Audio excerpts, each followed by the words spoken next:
Morning everyone, I am in a different venue today. In fact, I'm at the coffee shop, hence the wallpaper behind me.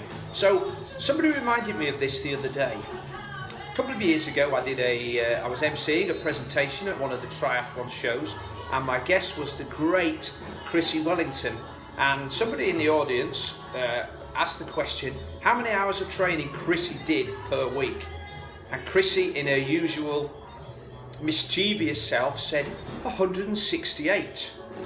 And of course people were looking around the room at each other and doing the sums, and of course if you multiply 24 by 7 you get 168. So what that meant was that Chrissie was training every single hour of the day. Now that's ridiculous.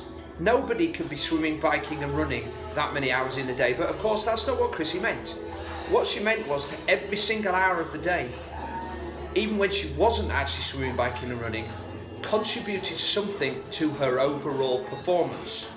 Now we are talking about a person who was a 4-time world champion, world record holder at the Ironman for the female division. So we're talking about the ultimate high performer here.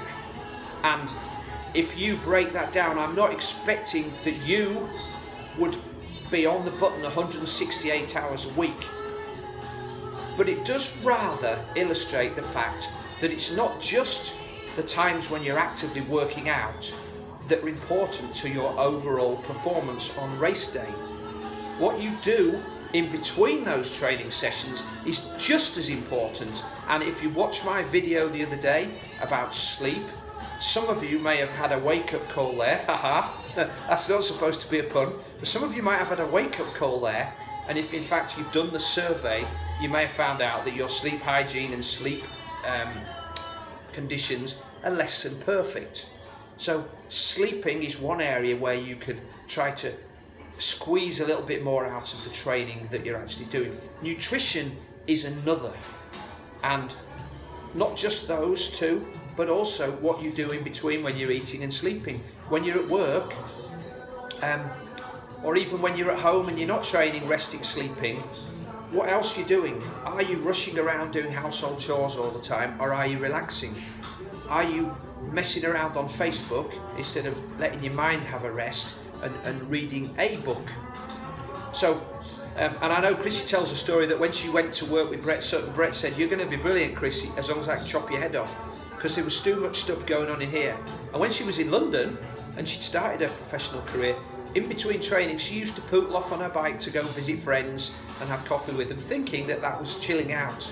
But actually when she got to Brett's little training centre, she found that what they did between training sessions was just relax, rest, eat and prepare mentally and physically for the next session.